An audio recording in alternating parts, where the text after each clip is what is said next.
Ya, shalom, selamat pagi semuanya.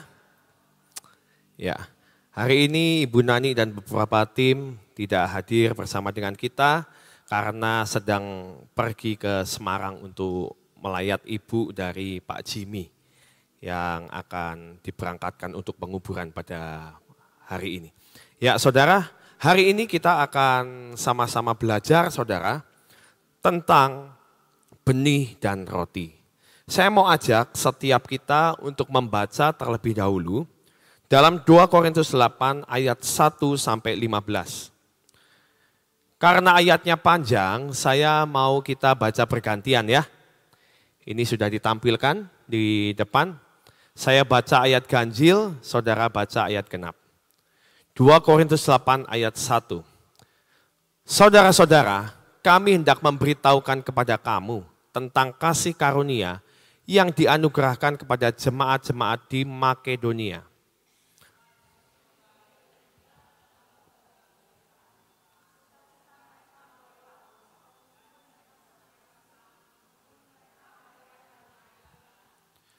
Aku bersaksi bahwa mereka telah memberikan menurut kemampuan mereka, bahkan melampaui kemampuan mereka.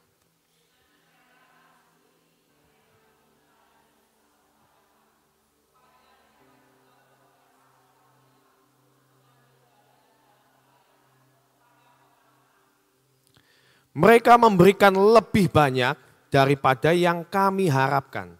Mereka memberikan diri mereka pertama-tama kepada Allah, kemudian oleh karena kehendak Allah juga kepada kami.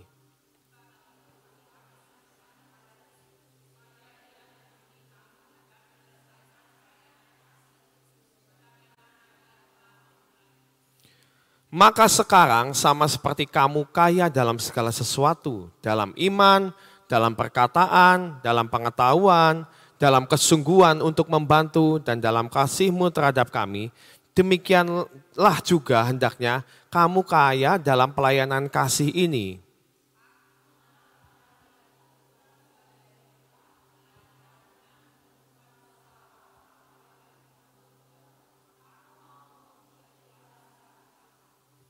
Sembilan, karena kamu telah mengenal kasih karunia Tuhan kita Yesus Kristus, bahwa Ia yang oleh karena kamu menjadi miskin, sekalipun Ia kaya, supaya kamu menjadi kaya oleh karena kemiskinannya.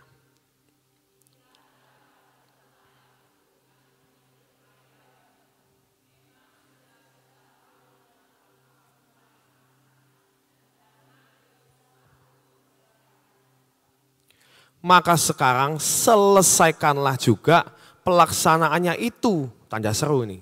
Hendaklah pelaksanaannya sepadan dengan kerelaanmu dan lakukan itu dengan apa yang ada padamu.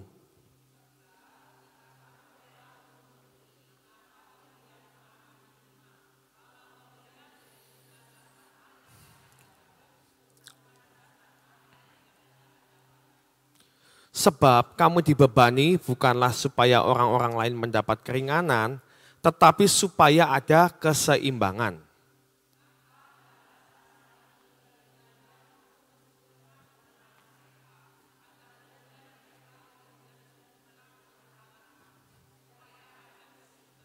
Ayat terakhir, seperti ada tertulis, orang yang mengumpulkan banyak tidak kelebihan, dan orang yang mengumpulkan sedikit tidak kekurangan.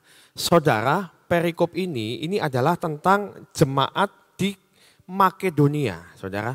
Jadi surat Korintus ini adalah surat yang ditulis oleh Paulus untuk menceritakan keadaan yang terjadi di Korintus. Ya, mereka ini berbicara kepada jemaat Korintus dengan mengambil pembanding yaitu jemaat Makedonia. Di ayat 2 dikatakan tadi, jemaat Makedonia itu mengalami sesuatu yang berat, mengalami berbagai penderitaan, sukacita, tetapi sukacita mereka tetap meluap. Dan kalau kita lihat di ayat selanjutnya, mereka ini sangat bergairah untuk memberikan sumbangan atau harta bahkan hidupnya untuk melayani pelayanan kasih yang dikerjakan oleh Paulus dan teman-temannya ini, saudara. Nah, saudara, Paulus ini sedang berbicara kepada jemaat Korintus karena jemaat Korintus ini adalah jemaat yang berkelimpahan. Jemaat yang kaya lah, saudara. Tapi dikatakan tadi di perikop itu, sudah dari tahun lalu jemaat Korintus ini mau memberikan istilahnya bantuan untuk pelayanan kasih kepada orang-orang kudus, saudara. Rasul-rasul ini dikatakan orang-orang kudus. Tetapi nggak kekumpul lagi. Berbeda sekali dengan jemaat Makedonia yang dalam kekurangannya mereka bergairah untuk memberikan segala sesuatu untuk pelayanan Tuhan. Saudara, biar ini menjadi renungan untuk kita hari-hari ini. Saya ini pernah, saudara, waktu itu saya jemput anak saya yang paling kecil, Kean, habis selesai les. Dia kalau habis selesai les itu mukanya kusut, saudara. Waduh, pusing belajar math. Aku nggak suka math, pusing aku, gitu ya. Saya jemput, ya udah, biar senang, saudara. Tak ajakin, yuk. Kita sekarang jangan pulang ke rumah dulu. Kita pergi ke McD. Kita beli kesukaannya dia. Nugget sama french fries. Wah, asik. Wah, langsung, moodnya berbeda, saudara. Kalau udah dengar gitu, saudara. Saya ajaklah, saudara, ke McD. Saya drive thru dan saya pesan kesukaannya. Bener kan, mau kan? French fries dan nugget? Iya, betul. Yang banyak nuggetnya, 9 gitu ya. Ya udah, oke. Saya pesan beli, udah kan, kita tunggu. Dan setelah itu pelayan memberikan, Pak, pesanan sudah siap. Waduh, kentangnya yang besar kan? Iya, yang besar. Ya, oke, taruh di mobil, saudara.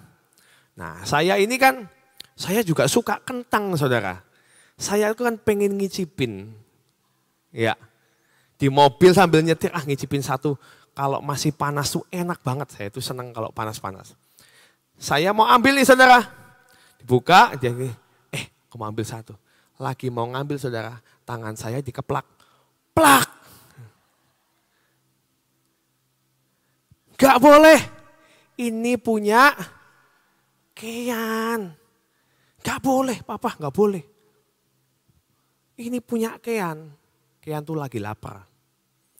Saudara, coba renungkan, yang beli siapa? Yang punya ide siapa? Ngicipin dikit boleh nggak sih harusnya?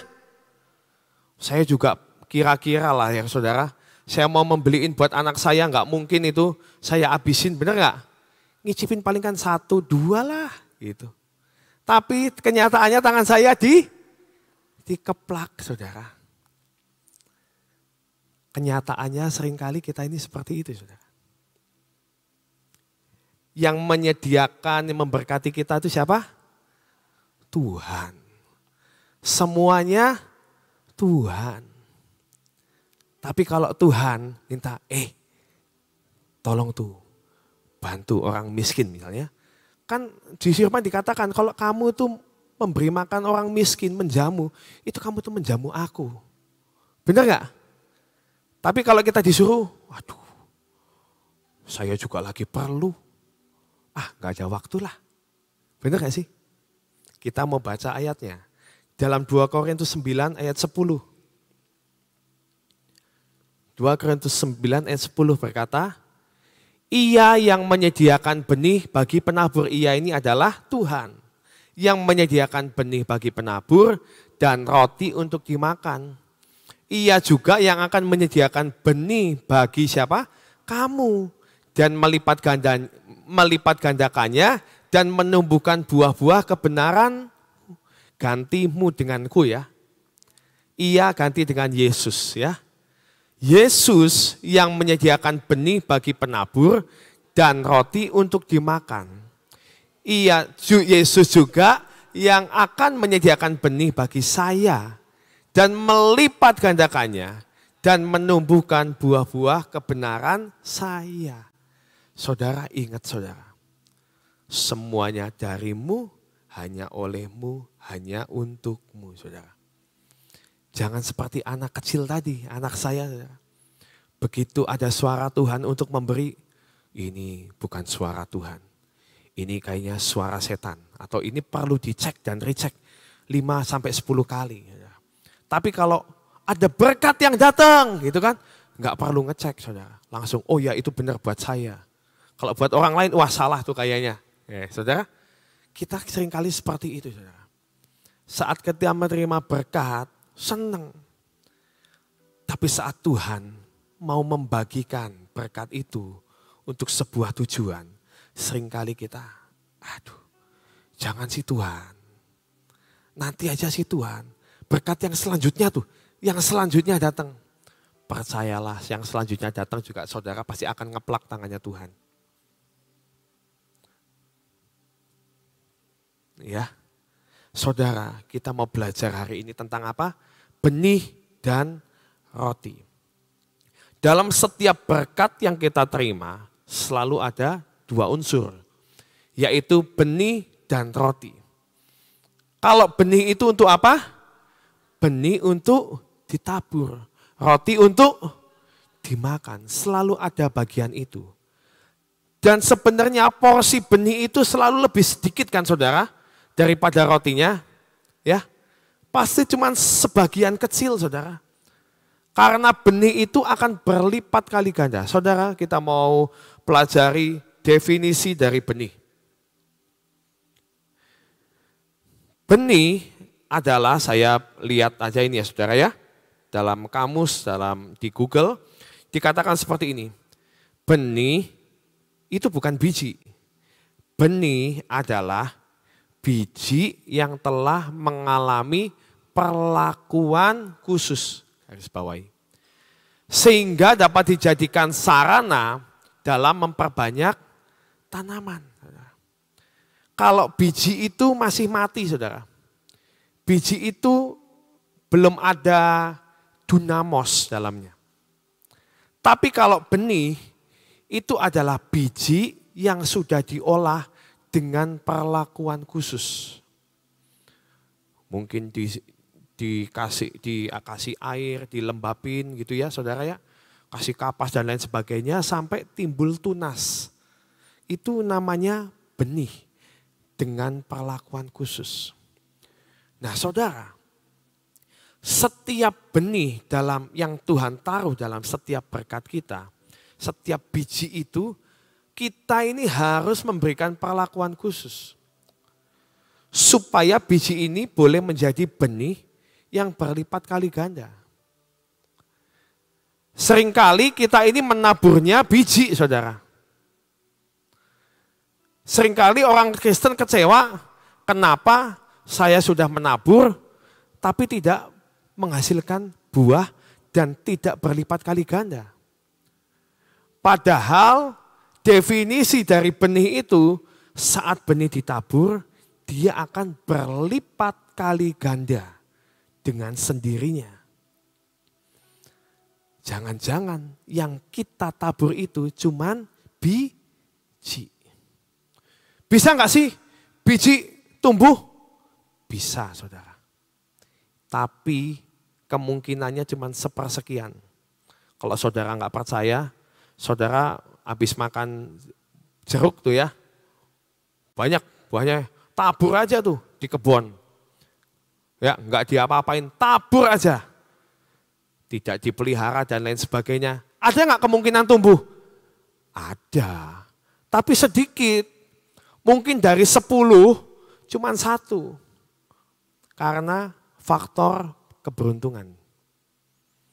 Tapi kalau yang namanya benih, yaitu biji yang sudah diolah dengan perlakuan khusus, kemungkinan dia berlipat ganda lebih tinggi.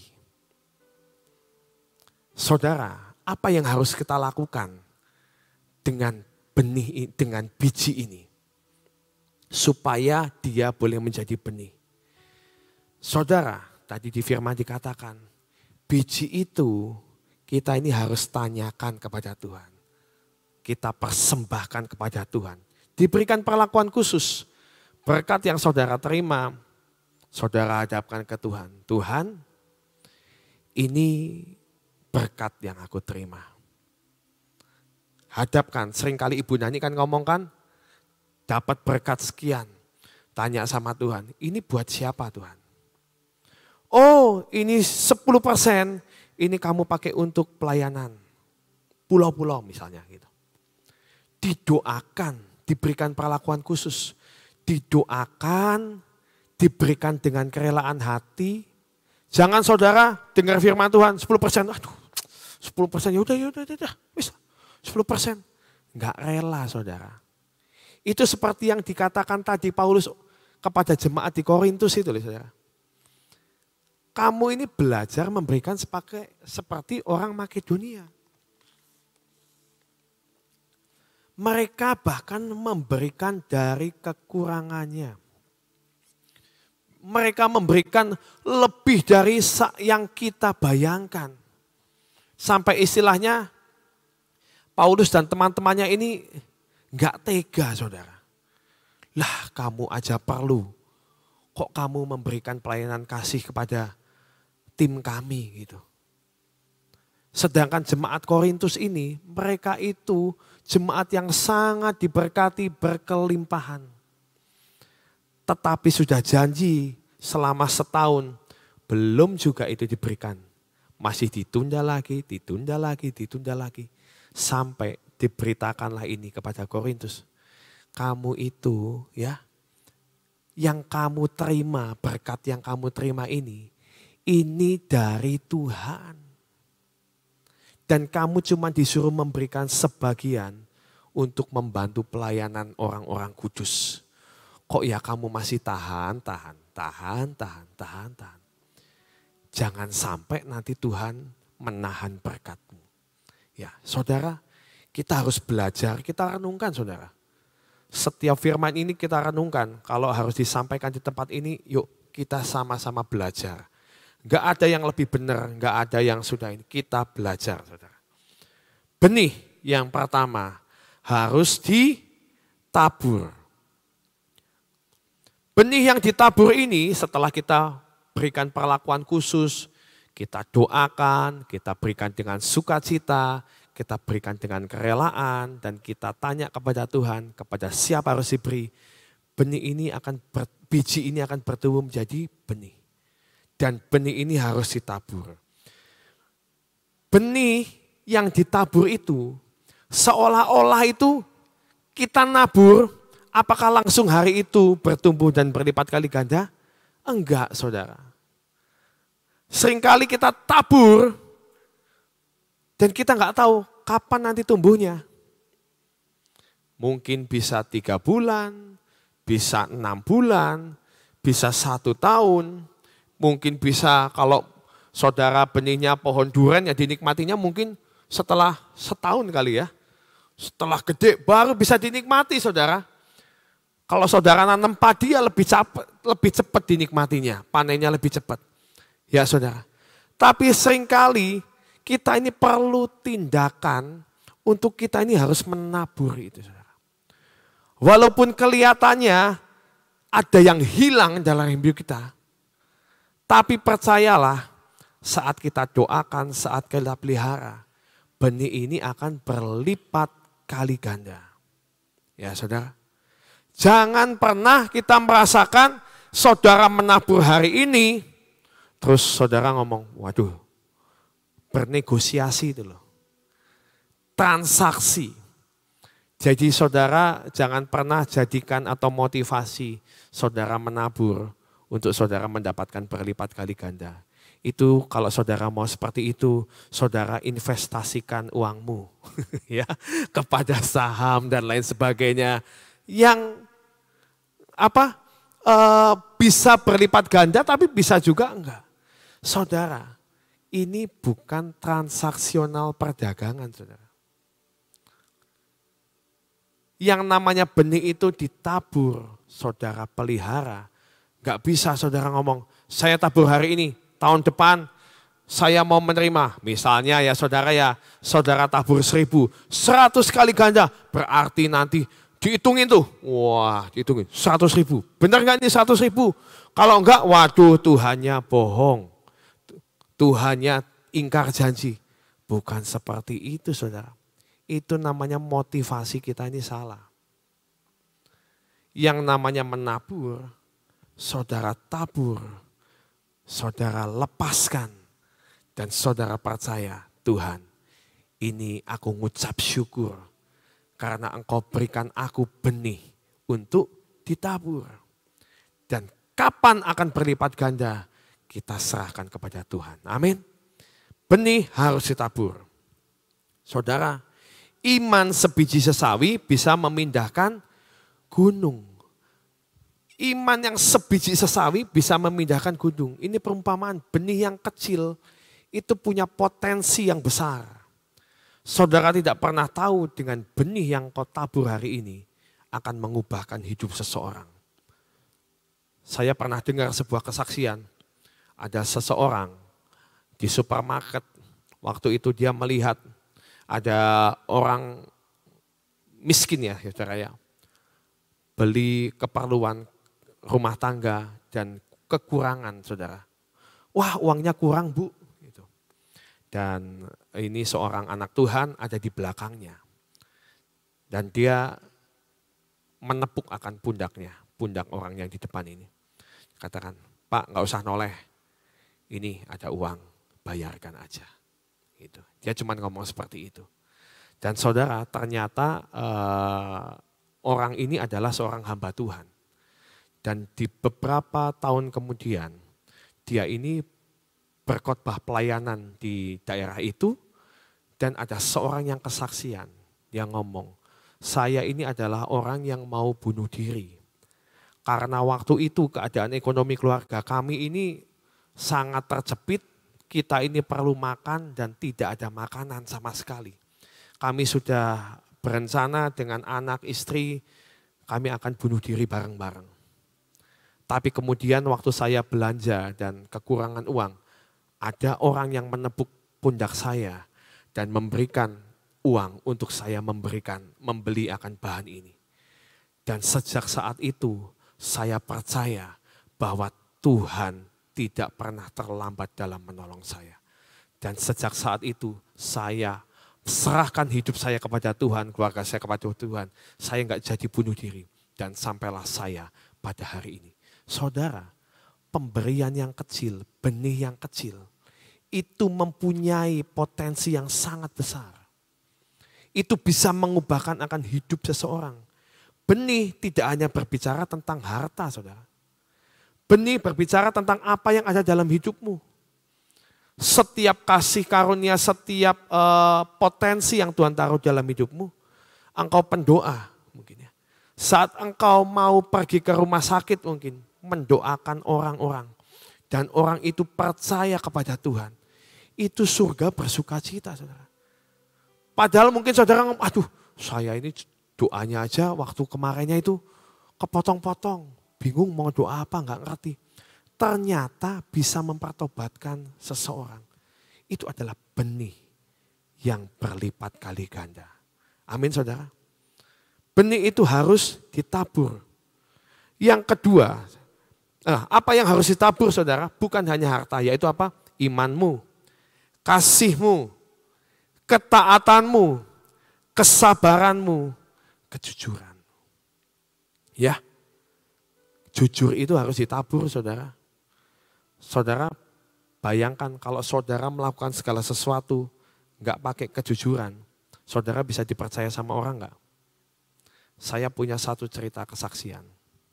Ada seorang teman saya ini, saya kenal di kota lain saudara. Teman SMA saya, dia ini sedang mulai belajar jualan sarang burung. Dia nggak punya sarang burung, tapi dia ini seperti makelar saudara, jualan sarang burung. Dan dia waktu itu saudara-saudaranya punya yang namanya sarang burung. Dari dia ngepul lalu dijual lagi. Suatu ketika dia ini mengirim saudara, ada channel di Hong Kong. Dia kirim itu yang namanya sarang burung. Setelah itu dia kirim dan oke, barangnya bagus. Saya transfer ya, Misalnya ya saudara ya, misalnya nih nilainya nih 10 juta misalnya ya saudara ya, 10 juta. Ternyata orangnya transfernya kelebihan nolnya saudara, 100 juta.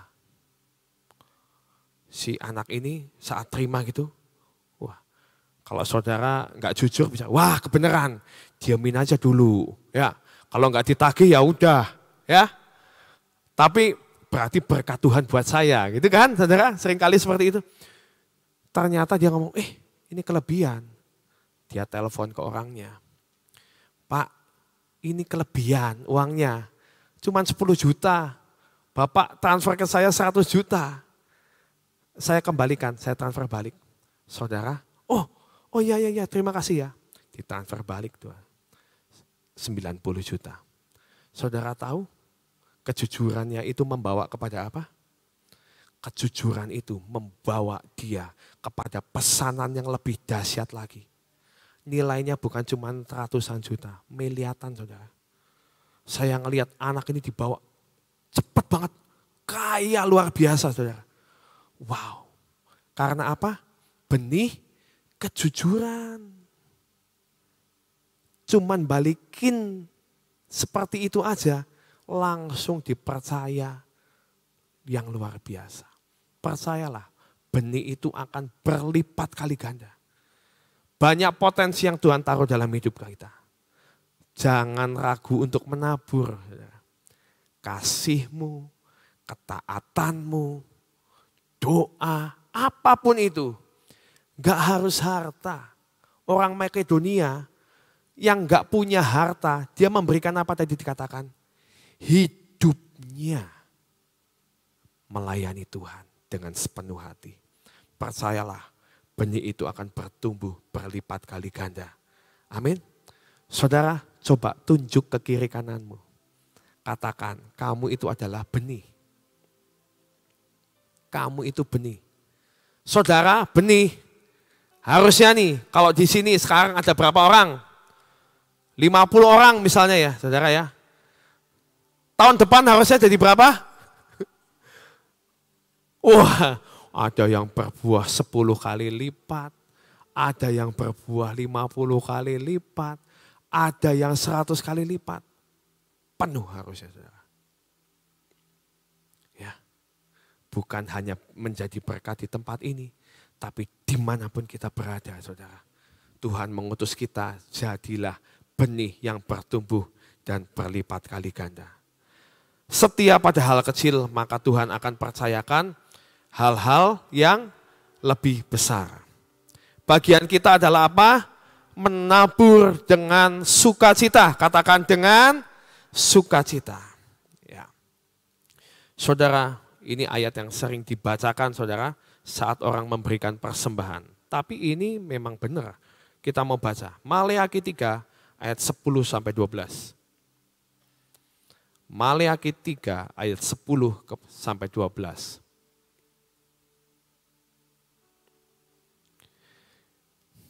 Ya.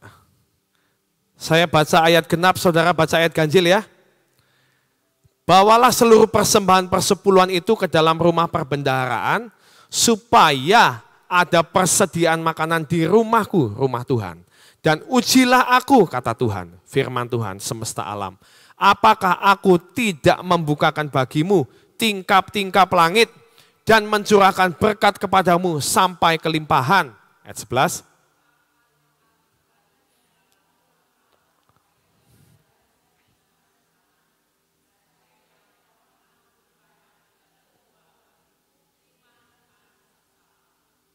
Maka segala bangsa akan menyebut kamu berbahagia, sebab kamu ini akan menjadi negeri kesukaan firman Tuhan semesta alam. Saudara, saudara, ini Tuhan sendiri yang ngomong. Ujilah aku, itu Tuhan yang ngomong. Saudara. Kalau engkau memberikan dan membawa persembahanmu kepada rumah perbendaharaanmu, dikatakan firman Tuhan semesta alam, apakah aku Tuhan tidak akan membukakan tingkap-tingkap langit dan mencurahkan berkat kepadamu sampai kelimpahan? Dan Tuhan berkata apa? Aku akan menghardik bagimu belalang pelahap. Saudara, seringkali kita ini merasa kita ini sudah kerja, sudah ngumpulin duit dan lain sebagainya mungkin. Kok kayaknya kok berkatnya kok hilang aja. Itu namanya dimakan belalang pelahap. Ada aja saudara. Nah saudara, kalau kita mau mengalami berkat Tuhan secara utuh, proteksi ilahi secara utuh. Ibu Nani minggu depan mau berkata apa? Proteksi ilahi itu proteksi yang dari Tuhan. Ini janji Tuhan dan proteksi Tuhan untuk kita loh saudara. Karena Tuhan berkata, ujilah aku. Kalau kita melakukannya dengan sukacita, Tuhan akan menghardik yang namanya belalang pelahap. Dan Tuhan akan membukakan tingkap-tingkap langit. Dunia mungkin akan mengalami yang namanya susah cari kerjaan dan lain sebagainya, lain sebagainya. Tapi percayalah, jangan pernah berhenti menabur, menabur, dan menabur. Supaya apa? Tingkap-tingkap langit dibukakan untuk kita. Dan belalang pelahap disingkirkan dari hidup kita. Amin saudara. Saat Tuhan memberkati kita, ingat ada dua unsur. Yaitu apa? Benih dan roti. Kesimpulannya ini. Benih itu untuk ditabur. Roti untuk dimakan. Jangan dibalik saudara. Benih untuk dimakan. Repot saudara. Dan roti untuk ditabur jangan saudara. Kita ini harus bisa menjadi pengelola-pengelola surga, menjadi bendara-bendara surga. Biar apa yang kita pelajari hari ini, kita bisa mengaplikasikannya saudara. Dan biar anugerah Tuhan makin besar dan makin melimpah dari hidup kita. Dan hidup kita menjadi benih yang akan berbuah berlipat kali ganda. Amin. Tuhan Yesus memberkati.